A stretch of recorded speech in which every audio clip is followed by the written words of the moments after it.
Good morning. Happy February full moon in Leo. Happy quickening moon. I'm not an astrologer, so I'm not going to go into what full moon in Leo means because I don't fucking know. Leo's my rising sign. It's about as far as I got with astrology. But what I am going to talk about is my altar and what's going on there. Not that y'all don't need to know what's going on in my magical life, but I do want to talk a little bit about two of my most favorite working and sacred objects.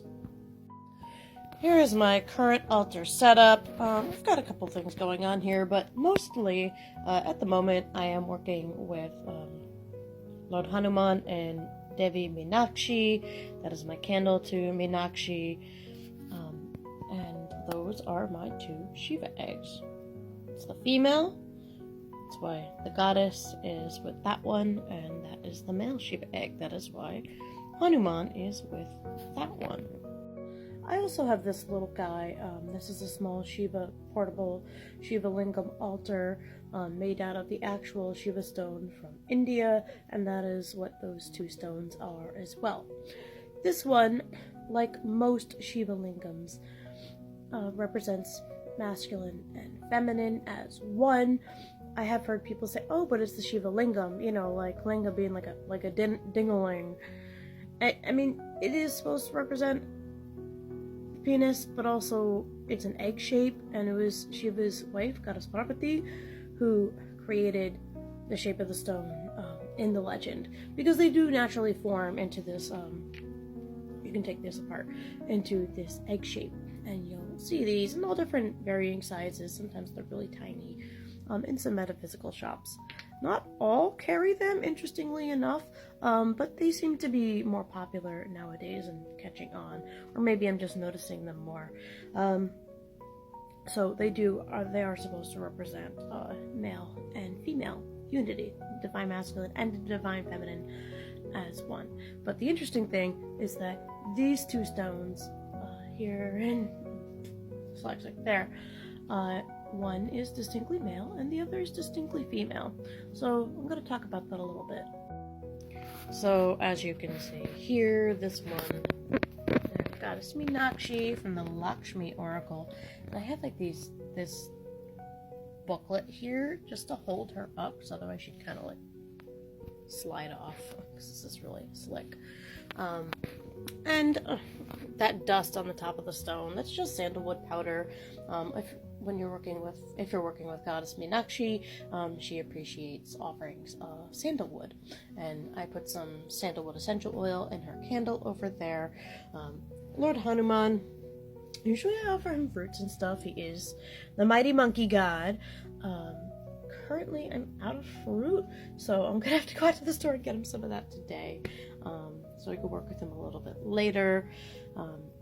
Hanuman's the man, though. Like, I usually just drum to him if I don't have anything. He's a monkey. He's really cool. So this stone, the male Shiva stone, it has a very heavy, deep, masculine energy. And that is the energy that I associate with Lord Shiva. Very heavy, masculine, takes no shit. He is the god of destruction after all. And can I have a card deck? An oracle card deck holding him up, a different deck. This is a nice deck, actually. I like that one. My friend gave it to me. So, just lost my train of thought. Great.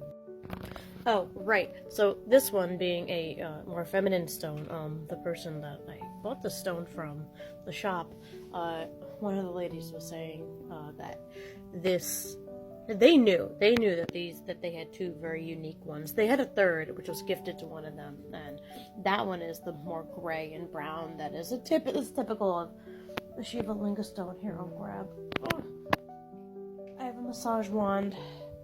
Like, rub your shoulders with these. I have 3 different types, 3 different crystals, and this one is a Shiva stone. It's very grounding. And it's the very neutral energy, as it usually is, and you can see that typical coloration of gray and brown. But these are a little different. which is really cool. That's what I appreciate about them.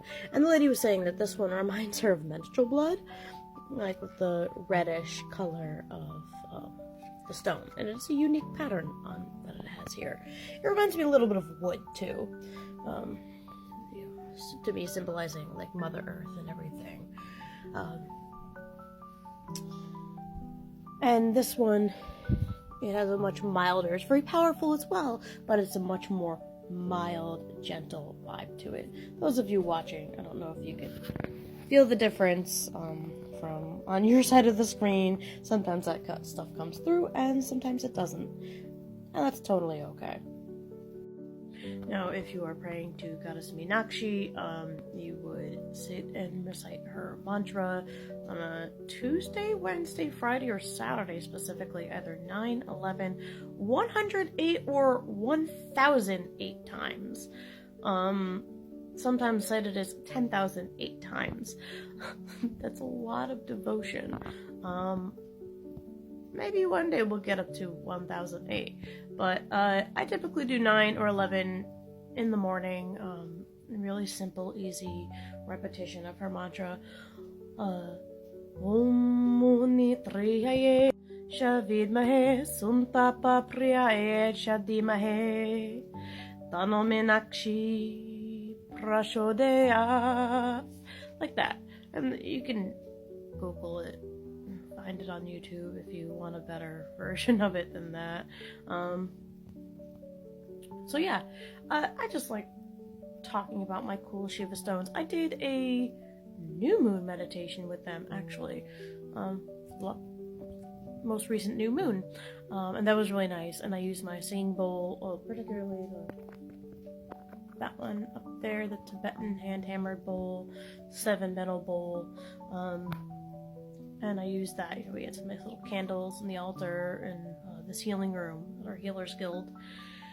And everyone was saying that they could definitely feel the resonance of the bowl, like through the stones. And the reason why you might have a Shiva stone, a Lingam stone like these at home, it's said to increase the pranic energy in the room, help get the energy flowing a little bit better. And indeed, these do that quite well. I mean, I don't necessarily notice it on a day-to-day basis, right? Because they're always with me. Sometimes one is here and the other's in the bedroom. A little bit of yin-yang energy flow going on. But I definitely notice a difference, like when I'm meditating, and if I'm going to be doing some serious, like manifestation work, meditative work, road opening perhaps, I might put one hand on each one, kind of like you're connecting, like a battery. I have the positive and negative sides, and I'll meditate with the two of them, and that is a powerful experience. And what's really cool is I introduced them to a friend of mine. I was like, hey, why don't we meditate with the stones since you're here? And just yesterday she was like, I was thinking about your Shiva stones. I want to go hang out with them again. I want to meditate with them again. I'm like, that is what I want to hear. I really hope that more people in my healing practice, especially my clients, find that as awesome and deeply impacting as I do and as my friend has. So we're gonna do that tonight for the full moon, and probably do a little bit of work with the Shiva stone and a little bit with I call her the Shakti stone, divine feminine, maybe a little bit with both at once. And typically when I am working with just the male stone, I'll just go do a deep meditation. I'll kind of place my hand on him and concentrate, or I might put my third eye right up against the stone, just kneel gently, my face kind of pressed into it, and I'll do some Om Namah Shivaya, of course. Usually I do it 108 times. Got my mala beads over there hanging out. So that is, to me, the recommended mantra if you're going to be working with a specifically masculine Shiva stone, but there are plenty of other mantras, whatever feels right at the time. Lord Shiva's my guy, so, I work with him the most. Probably why a lot of stuff breaks around me a lot. God of destruction and all. God of transformation. So, happy full moon in Leo, whatever that means, and good luck. See you next time.